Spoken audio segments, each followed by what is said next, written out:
Good morning, good afternoon, or good evening, depending on what time you are tuning in. My name is Rachael Goldsworthy. How is everybody tonight? Are you having a great Monday? 2mm Monday, we know what that is. I'm trying to improve my life each and every week, and I want to do that with you. All right. I heard a lot of things during the week and also over the weekend. I'm not too sure what you all got up to, but I certainly got up to a few things. Welcome everybody who is joining me tonight. I heard from Drew. He sent me some photographs, or a photograph of when he was scuba diving, and he said he's done the whale shark dive as well. So he's going to come on to one of the 2mm Monday night race with us and have a little bit of a chat about his experience with the whale sharks, and I'm really looking forward to that. Him and his partner post some beautiful photographs, and it's really quite exciting to see. Hey Ronnie, how are you? Or Roni, I'm not too sure how to pronounce your name, but nice to have you on the line, and thank you for joining us tonight. The quote of the week, interesting. Pop in the comments below what you did on the weekend. I know I spent some time with some friends. We were visiting one of their mum who suffers from dementia, and it's such a cruel disease, because you know one person and then they become another, but you get to spend the time with them that you have, and that's the most important part. We got to catch up with the whole family and see everybody. It was a beautiful experience. We had a family dinner, and we also went for a swim in the local lake, which was just beautiful. It's ocean water, and it was an amazing experience. Really quite cool, but the wind was about in the afternoon, and it was really interesting in itself. Like, there was kids playing, there was parents playing, there was people catching fish. I think the local fish was Taylor that they were catching, and I'm not too sure, they had sort of implements to check the size of the fish, and the kids were really enjoying what they had there in the space. So it was good. Thank you for everybody joining me, as I said before, and I can't wait to hear about what happened on your weekend. So pop it in the comments below what you got up to, and I'm looking forward to hearing about that. So the quote of the week this week is from a person by the name of Soren Kierkegaard, and he says that life can only be understood backwards, but it must be lived forwards. So let me read that to you again. Life can only be understood backwards, but it must be lived forwards. It's an interesting way of looking at things, but one of the philosophies that I've always shared as well, because sometimes we wonder why things happen or what it is that is happening, and it's very clear as to what has happened or why it's happened when you're looking back at things. So this Danish theologian, he's an existentialist. Me and my words of a night time. I swear, it's just I get tired after a big day at work, and sometimes putting them all together. But he was a philosopher, existentialist, and his thought patterns were, he liked the parables, he liked the metaphors, he liked the thought processes, and equally he was thinking about the person as an individual. As an individual, what is the human experience? What does that look like? And thanks, Jim, pronunciation. We practiced that a little bit, didn't we? Every now and then we got to practice a few things, and sometimes you get better at it when you practice it, like the drums or the piano or pronouncing people's names. So definitely that was one of the things. But he was giving priority to the concrete human reality and what is actually happening with that versus abstract thinking, and highlighting the importance of personal choice and also commitment. And I think that, like, existentialism is all about the philosophy of inquiry and exploring the issues of humans and human nature and human existence, really, as to why, and they explore questions and are curious. And I love being curious about life, and I love being curious about different things that happen to us in life, or things that are happening for us in life. And that's the better way I look at it, of things are happening for us, not to us. And there's a lot that can be sourced from that statement in itself, because once, you wonder sometimes which direction you're going in life, or what's important to you in life. And sometimes if you ask yourself a few questions on a daily basis, maybe a weekly basis, maybe a monthly basis, could be an annual basis, or never at all, but what are you passionate about? What makes you enthusiastic for life? And I always ask this question, what do I really want? We don't always know what the answer to that question is at that time, but if you keep on asking yourself those sorts of questions, you eventually come to that answer, or that answer finds you. Leslie's saying food. What do I really want? Food, especially this time now. What is it? Nearly 8 o'clock. We all should have eaten by now, but I too haven't eaten. I always eat after the live of a night time, and sometimes appointments. I've got late appointments with real estate, and you wait until you've been to see the clients to have that dinner. But as I was saying, sometimes you know the answers to the questions, and sometimes the answers elude us. But I also think that sometimes we all need to be who we are, and not anybody else, because that is the person that is what we need to be. And Gemma's saying she just had salmon. I love that. Salmon is just an amazing food. I know my bookkeeper always says, Rachael, anytime we ring you and say, what are you having? It's like, it's always salmon. Salmon for lunch, salmon for dinner. And Gemma, I think, is inspired by her culinary skills, and she's going to share a few different ideas on what to cook.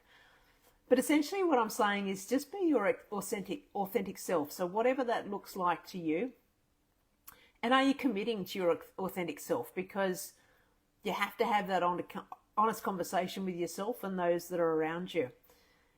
Even if you find yourself with a quiet moment in the day, it might be the first light. It might be when you wake up and you're lying in bed, instead of reaching for your phone, just check in with yourself and what, maybe your partner, maybe your family or yourself. But that quiet time alone is always really important, I think. And if you ask yourself that question, what's important to me, or what's important to my family, or what's important to us as a family, and you took action on that question and the answers that came to you, what would your life look like in 30 days? What would your life look like in 6 months? And what would your life look like in a year, if you committed to the answers to those questions and be really honest with yourself and what was actually in front of you? Because I think that I've always felt that life can be understood backwards, but keep moving forward, because it's easy to see the moments in your life when intuition was leading you, when you had that feeling in your heart or your stomach and knew exactly what was going on, but you didn't listen to your intuition. Or maybe you did listen to your intuition and followed your intuition. It's those sliding door moments in life, isn't it, that we have, that you may not have followed it, you may have followed it, you may have taken the right sliding door, you may not have. I think we've all done that at different times in our lives. And that's absolutely okay, because even if you didn't listen to your intuition, and even if you didn't follow your intuition with the right sliding door, it doesn't matter. It just means that maybe you weren't ready to hear what was being said, or maybe you just hadn't learned that lesson that you needed to learn. Hey Ash, nice to have you on the line. How are you? And that's absolutely okay to be wherever you are. And sometimes it's hard to follow your intuition because you think that there might be something else. Sometimes it's hard to choose the right sliding door because you're not too sure and you don't want to upset people around you. But I think in our lives, and as we talk about our lives, it's really important to honour yourself and be true to yourself in essence. Talking about life, each week we've got the hobbies that we did. Now, the question that I pulled out this week was, what were your hobbies in early life? And I asked my dad at work today what mum and dad's hobbies were in life, and I also thought about it myself. What were your hobbies like? Hobbies like as youngsters? What was it like as a teenager, or even in your early 20s? What were you doing? Some of you might not even be 20 yet, so that's okay. And some of my staff are still in their 20s. So you get to put in the comments below whatever your life looks like in your 20s. But I know when I was growing up, I loved basketball and tennis. I was probably inspired by tennis because of mum and dad. They certainly loved tennis. Les is a big tennis fan. That's one of my best friends from 30 years we've known each other now. Started as one of my clients as a personal trainer, and Les was my tennis coach. So amazing. That was great. I got inspired by Les, and I was certainly run around that tennis court like there was no tomorrow, and the lactic acid build-up almost made me want to throw up after each training session that I had, but it was certainly worth it because you can see those 2mm improvements each and every time when you do the coaching session. And Les always used to bring the best out in me with those coaching sessions. Hey Jess, how are you? Nice to see you on the line. But I think I got Les back in the gym with some training sessions, and she too couldn't walk for 2 days at one point because of her ankles and her calves, because she just pushed herself to the limit, as I did with the training and the tennis, and we both sort of brought the best out in each other. And I think in life you've got to surround yourself with the people that bring the best out in you in life and love you unconditionally and want to be part of your life and want to enjoy that journey with you. So horse riding was another thing that I loved doing. Certainly not saying that from an entitled point of view, but also saying it more so from a point of view that it was a family thing. You know, my sister could ride the horse. My brother was able to ride the horse, although I think he got kicked in the head once by the horse, but that's another story for another time. But he survived to tell the tale. And we all loved Marshall, who was our horse. And I think we all used to think we were the person from Snowy Mountains riding in the fire trails at the back of Kenthurst. And even those rainy days, I'd have my dry as a bone on, whether it was riding bareback or whether it was riding saddle. And, you'd be turning into corners and running up those hills together. And you could hear the heart of Marshall, the horse, really pumping to get home before the storm, and you could see the steam rising off his coat because it would be cold, and you'd have that coming off as the rain was pelting down. So yeah, the other thing I loved doing as a kid is swimming in the dams, the local dams that we all had acreages with that, or our parents had acreages, and mostly everybody had dams. We had a dam, and Angelica, one of my friends from school, big shout out to you, Angelica, if you're watching. She had a big dam at the back of her place with mum and dad that they, there was lots of reeds, and there was even a tennis, their family loved tennis as well. And there was even a tennis chair that used to sit in the actual dam, and we'd all sit on that for a little bit of a reprieve if we'd been swimming for hours or what have you, because there was plenty of eels in the bottom, and sometimes you didn't want to be standing on the eels and so forth. But Les is saying, if she rode a horse now, poor horse. Well, we've all put on a few extra kilos as we get older, but I think it's also about maintaining those kilos and doing positive action towards whatever it might be. Dad said that when I asked him the question about his hobbies, he loved tennis, and he loves breeding dogs, showing dogs, renovating houses. I know that his dad was, I think, a plumber in public, and he was able to teach my dad plenty of skill sets, whether it was with plumbing or otherwise. And he's brought that through his life as well, because I know Dad's taught me a lot about plumbing, a lot about the tiling in a house, the waterproofing. There's houses that we've renovated together with Mum.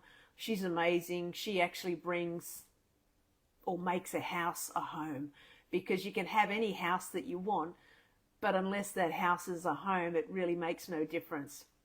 I know Ash is doing some renovations on her house at the moment, and her husband is really helping to make that house a home. He's got his cabinetry man, and he brings that with a passion. And he's been painting, and they've been renovating this room for Alexia, their beautiful daughter, and she's absolutely gorgeous. Hey Yvonne, nice to have you on the line. Thank you to everybody joining us. So that's one of the things that they certainly had as hobbies, and I think it affects generations because we all learn different things from our folks. I know Mum loved sewing and she loved quilting. I certainly didn't get any of those genes from her in that regard, but gee, she's clever. Like she can make a set of curtains, she can put a pelmet up in a house, she can quilt anything that you want. She just, I don't know, just makes anything that you know, she's a beautiful cook, absolutely exceptional cook. She's always been the entertainer. If you know, somebody wanted to have a dinner party, the kids would all gather around and just taste what she was cooking, because it was never the same dinner. It'd always be a different dinner. So yeah, I think Mum was always good at tennis too. She had one of those wooden Gonzales. I don't know whether anybody can remember the Gonzales wooden tennis rackets, but they were strung with some sort of gut. And yeah, I was hanging in the garage even when I was learning to play tennis, and you pick it up and it's so heavy in comparison to the more graphite style rackets. But yeah, she's been doing the showing and breeding of the dogs as well, and Mum and Dad support one another so much, and they love the family and support the family too, which I think is really important, to have that family unit and everybody there, to be there for one another. So in life, that's definitely one of those things. And Les knows that I'm going to laugh about seafood soup, because I remember I had a dinner party at my place when I was in my 20s, and I invited Les, Phil was there, Tony was there was a bunch of people that were there, and I made this soup. It was a seafood soup, and I was trying to put something together, and I had no idea. And since then I've changed, and some people might say I can't cook, but I guess they didn't know me as well as they thought they did, or allow the cook to come out of me, because there's certain dishes that I love cooking, especially for those that have got an important part in my place. So yeah, but the seafood soup, I couldn't get it together, and it was horrible. I can't even remember, Les, what did we end up eating that day? Or maybe you just sort of quietly ate through that dinner with us all. And but yeah, anyway, it doesn't matter. It's done now, but pop in the comments below your favourite meal. I know Gemma's been experimenting. She had a beautiful dish. You could probably pop in the comments below, Gemma, the dish that you made. It looked amazing. She's cooking some salmon tonight. I make a good steak, you say. You reckon, Jim? Okay, well, I'm okay on the barbecues. Maybe not with salmon, but certainly with everything else. The salmon's the right size. I think sometimes the cutlets come in different sizes, so it's amazing what they can all look like. Excuse me whilst I have a glass of water. I talk all day, and then of a night time, sometimes the voice gets a little bit lost. Oh, Les is saying bread. Yes, I know. I can cook a mean bread as well. I've lent that bread maker to Julie and Barge, so I'm expecting some beautiful bread as a result of it. So this week, birthdays. My goodness, there's been so many birthdays this week. Big shout out to Des. She's had her 29th birthday. I can't believe it. She's been working with us for 4 years now, coming on 4 years. So her and her husband, Paul, celebrated the birthday, and the cousins, everybody came over for dinner. I'm looking forward to catching up with them to celebrate as well. Luna's first birthday is coming up. We're godparents to Gemma and I, working together. Gemma and her partner Daniel, Gemma and her partner Daniel and myself have been nominated godparents for her daughter, so that's beautiful, and that's coming up on the 23rd of November, so we're looking forward to celebrating with her. I know people have celebrated some milestone birthdays as well this week and the coming days, and big happy birthday to you all. Birthdays are wonderful to celebrate on those special days, so live, love, happy birthday to you all. I hope you have a wonderful week. And while some people are celebrating another year in their beautiful life, there is another that's at a cruel closure of life, and this person is a death event. This person, unfortunately, it was a death of inspiration to many. We'll keep the identity private for the family to be allowed to grieve in privacy. This was an Australian that was larger than life, and the family announced his death, saying it was an unimaginable sense of loss that is hurting hearts. And they wrote, he was a force of nature. There are countless stories to be told and so many words that could describe the epic human he was. But right now we're too overwhelmed to express them. His family said he'd always light a candle and say a prayer for somebody who had passed. If you'd like to honour him in some way, please light a candle for him today and say a prayer for his soul and his sons, for his family and friends who will miss his physical presence, but carry his memory in their hearts forever. So we will light a candle for him tonight, and our present thoughts go out to the family and friends, and we will carry his memory in our hearts forever too. With that being said, here's to us for living our life forwards. Yesterday's gone. Tomorrow's not here yet. So let's continue living the big live, love life together in grace and joy and in the present moment as it was. And as Soren said, live forwards, not backwards. And whatever that looks like to you, I mean, pop in the comments below what living forwards looks like for you, or living in the present moment looks like to you, because everybody's different. Everybody's got different thought processes on where they are at. It might be as simple as making one different decision at work. It might be as simple as playing with the kids in the afternoons. It might be as simple as going to the gym in the mornings, or going to see those people that we haven't had the time or haven't made the time for. Hey Joel, nice to see you on the line. Thank you for everybody joining me. So let's reflect on how much you've already achieved in life, because I think when we look back, we can see those achievements. We can see what we've done together. We can see what is possible together, because I know with my team at work, I couldn't do what I do without them, and they are just amazing at what they do. And I know that there's many people that ring in and comment in and just say what a wonderful, lovely team that they are, and they support the people that they serve, and they love to support and do what they can do in the community. And I think that if we reflect on our experiences, whether it's in work or in home life, and know that we all fail, and we also, and I'm speaking from experience because there's many things that I've tried and I've failed forward. There's a book about that, actually, Failing Forward. So if you wanted a really good read, that's actually a great book. I think it's by Maxwell. And all I know is that when you fail, and it's whether, like I know when I started my business, the accountant said to me, Rachel, you've made $17,000 in your first year. I think you need to consider life choices and whether real estate is right for you. And I said to him at the time, no, it's fine. I have a vision. I have a vision for real estate. I have a vision that I'm going to sell houses, and I know that this is all going to work out. And I had the faith that I could follow that vision.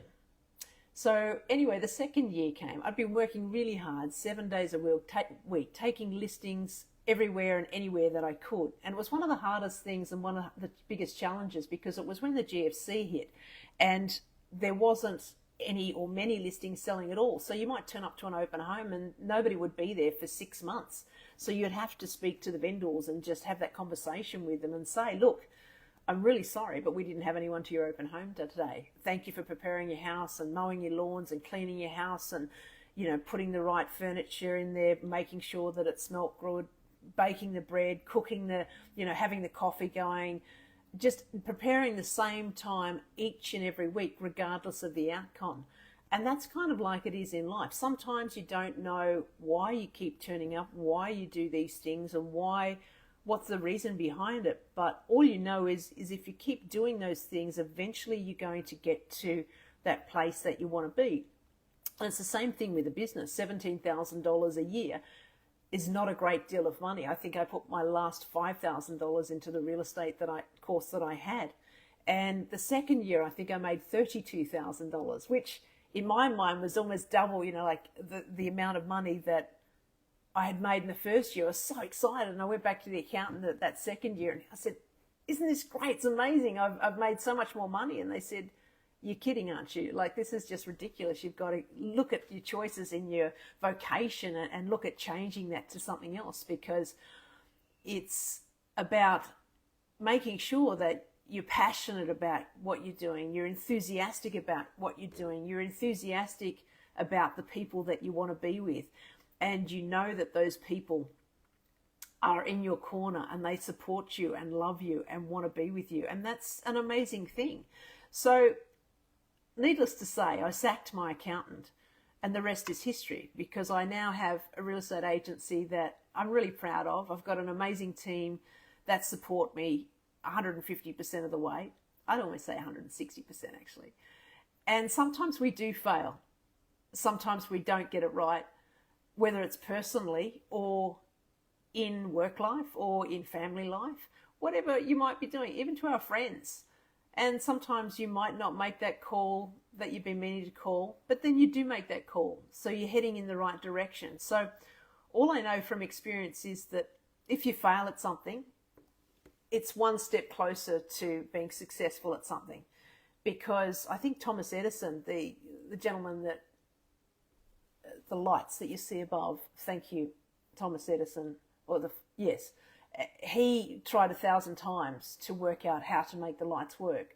So it's not about if you don't try, you're never going to know. So Les is saying, for me, it's not dwelling in the past. Forgive always others. Otherwise, it takes up too much headspace. Absolutely. Everybody has to forgive. And Ho'oponopono was one of those beautiful sayings. I heard about this gentleman, and he was in the prison systems, and it's something, look it up online.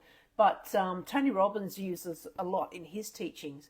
But he would say that those people, if they focused on this saying towards one another, it just had the best results. So it was amazing. It was about forgiveness. It was about saying to people that you love them, that you forgive them, you thank them, and that you were sorry. And those 4 sentences said whichever way you want it to say. It just was amazing, that result that it had on these people. So it was prisoners that they went in, and there were people that nobody could work with. And this gentleman said those sayings with those prisoners. The prisoners sort of looked at him and said, what are you talking about? Why am I saying this? And then by the end of the 6 months or 12-month tenure that he had at this prison, the people that everyone said that couldn't be worked with, they were all working together in companionship with one another. They were supporting one another. They were caring for one another. So by saying, I love you, I'm sorry, please forgive me, and thank you. And by saying those 4 things, it had a massive impact on that other person that they were thinking about. And it also allowed them to forgive themselves and forgive other people for things that had been done to them, or forgive other people for things that they never did to them, and they never were that person that you're wanting them to be. But it's not about that. I think it's about just showing up for yourself, and then everything else falls into place. Because if you're the person, the authentic person that you are, you want to help and do and be for other people. You're going to mirror those people that come into your life. And I know that's certainly true of my team. They're a wonderful team, and the people that present in their lives are people that want the same things for them. So, yeah, what's Les saying here? Gemma's saying she's always in my corner, and I know that, and I'm always in your corner, and also the team.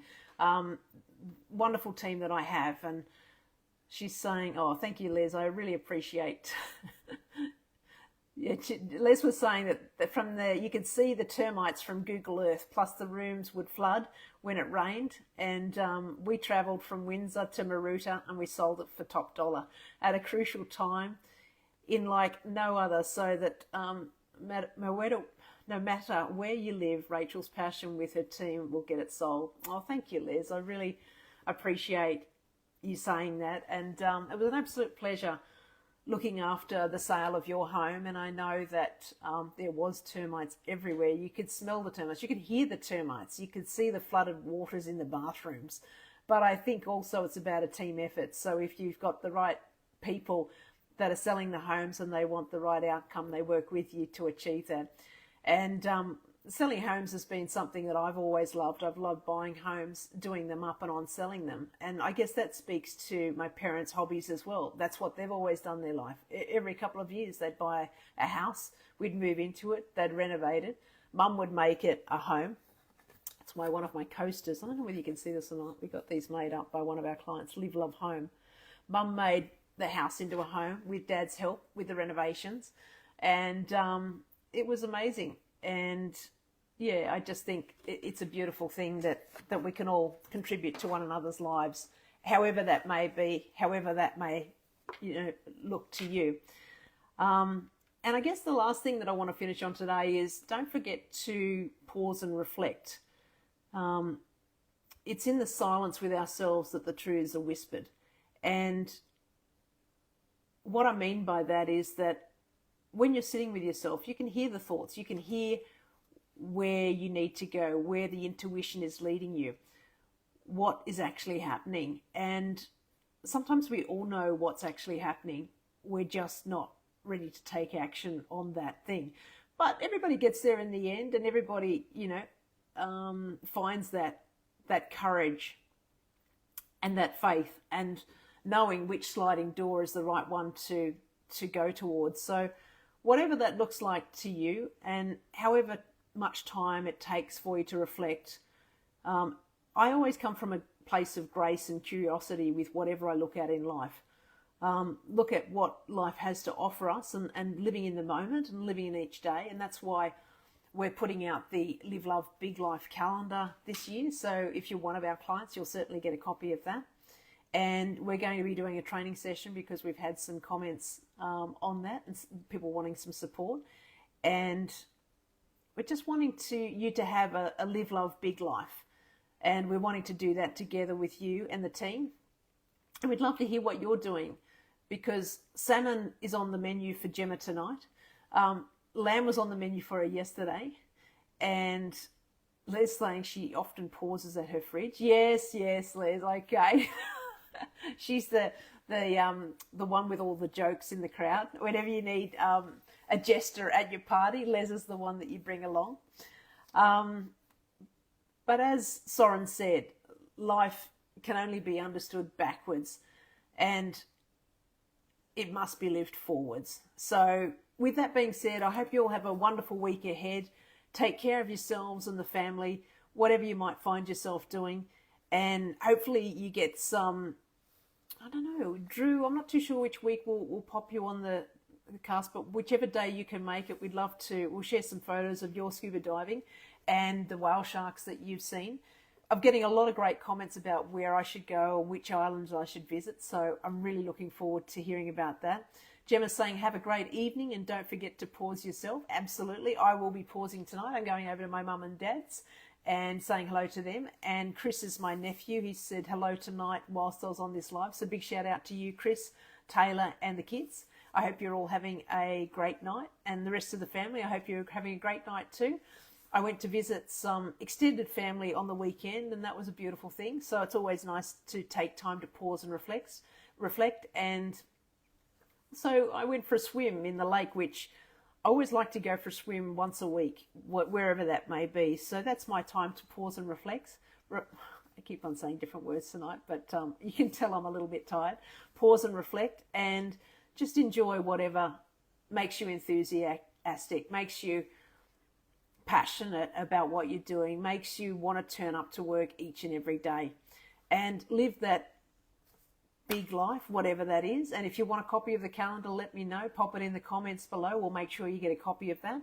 And we are going to be doing the training session probably in early December, maybe late November. It just depends. But the team and I are looking forward to sharing all of that with you. So I love the interaction between everybody. I love that everyone's joined us on the live tonight. And I love hearing about your 2mm shifts each and every week. And hopefully you'll be living forwards and not backwards.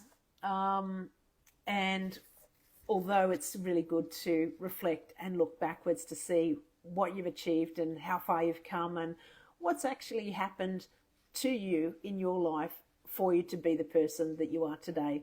So have a wonderful night, good week ahead, take care of yourselves, and I look forward to seeing you on the next video. Bye for now.